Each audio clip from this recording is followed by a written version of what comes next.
Salut, ici Maps! Aujourd'hui, je vous parle du livre L'activiste, écrit par Maureen Martineau, qui est un policier que j'ai lu pour deux raisons, deux challenges. En fait, le défi septembre de chez le blog Lecture et aussi mon challenge de 24 lectures pour la catégorie policier. C'est une autrice que j'avais vraiment envie de découvrir, malgré que le genre policier n'est pas mon genre de prédilection. J'étais intéressée par l'histoire. Et cette histoire, c'est celle de Judith Allison, qui est sergente détective, et elle va être amenée lors du 2 novembre 2013 à enquêter sur une explosion qui s'est passée au guichet automatique de la caisse de Tingwick au centre du Québec.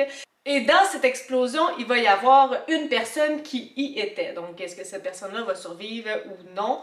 À travers ce drame-là, cette explosion de la caisse et cette personne qui se trouvait là par hasard, peut-être, peut-être pas, c'est surtout de démystifier, de comprendre pourquoi il y a eu cette explosion-là, qui va revendiquer ça, est-ce que c'était une histoire personnelle, est-ce que la personne qui était à la caisse avait un lien, est-ce que ce sont deux histoires différentes.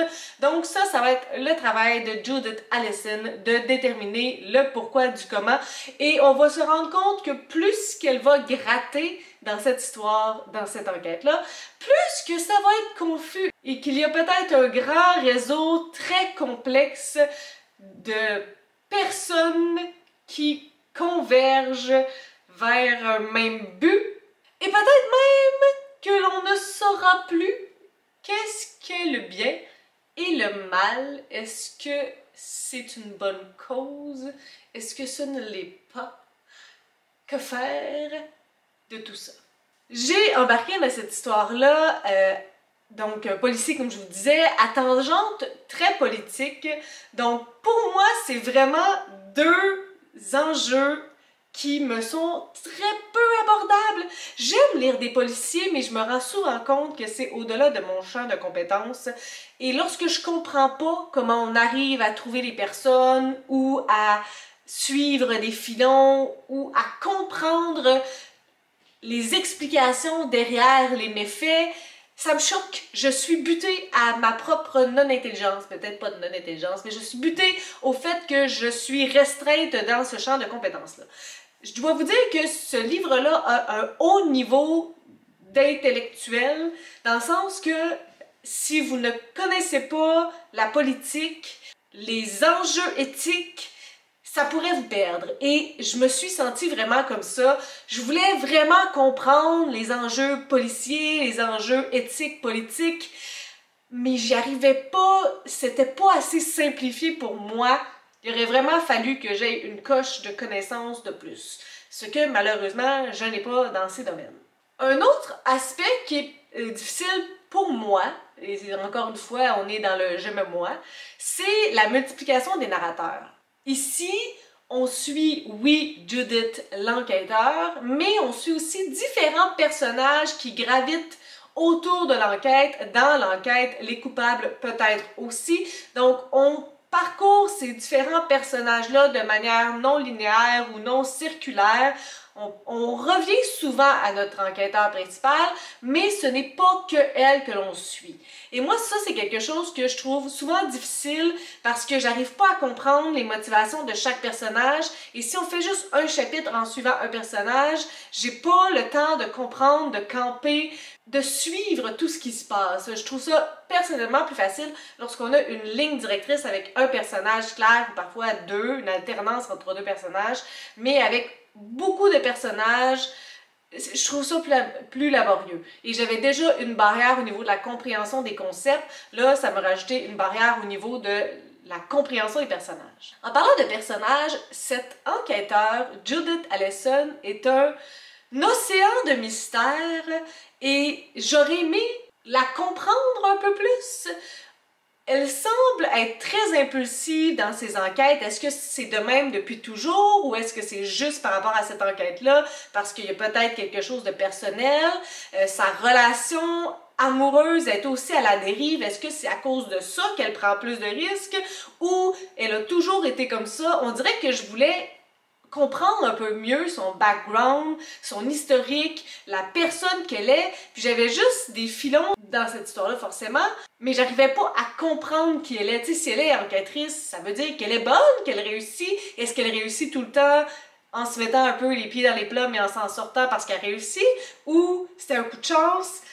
J'aurais aimé pouvoir la comprendre davantage, autant au niveau professionnel qu'au niveau personnel, parce que c'est aussi sa relation avec son conjoint, mais qui est une relation à distance, c'est pas une relation facile.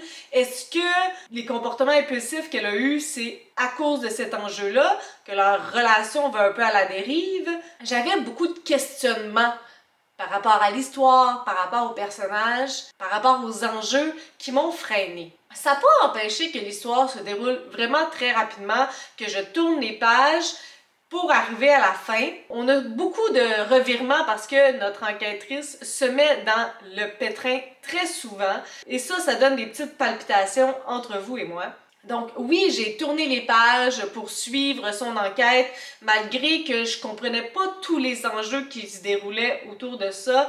Oui, l'amiante est au cœur de cette histoire-là, mais j'aurais aimé me sentir plus investie, j'aurais aimé comprendre davantage les enjeux, les personnes impliquées, le pouvoir qui gère tout ça.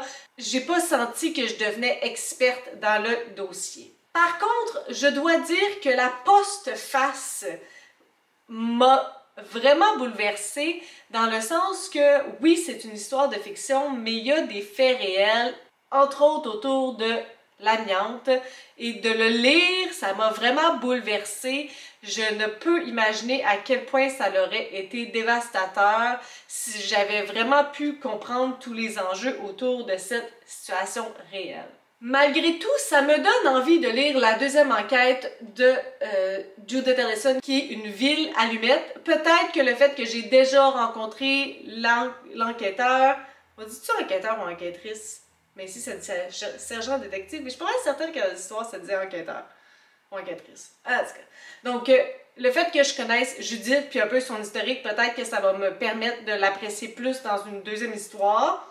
Est-ce que cette histoire-là va m'éclaircir un peu sur les enjeux, sur les personnages? Parce que rapidement, je me rends compte que des personnages qu'on a découverts dans le premier tome, qui vont revenir dans le deuxième, ça va probablement éclaircir certains enjeux, certains dilemmes, certaines histoires, certains liens. Ça me donne envie de lire malgré tout, en espérant que je puisse comprendre davantage les enjeux autour de ça.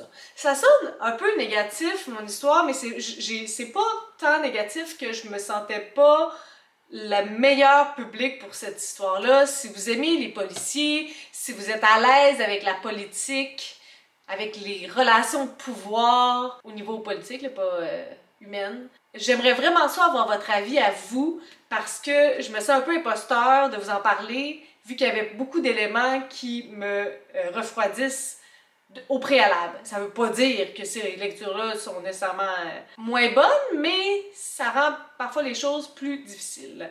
Alors, bilan neutre pour cette histoire. Je sais pas si lire les autres livres dans la courte échelle, L'enfant promis, puis je sais pas c'est quoi l'autre, mais je sais qu'il y en avait des mentions dans le livre. Si ça aurait pu me permettre de mieux comprendre, peut-être. Sur ce, si vous avez des suggestions, des critiques, des commentaires, n'hésitez pas à le faire en dessous de ma vidéo. Je publie des vidéos assez fréquemment dans une semaine. Si vous avez aimé cette vidéo, n'hésitez pas à mettre un petit pouce ou à vous inscrire à ma chaîne. Et sur ce, je vous souhaite de bonnes lectures.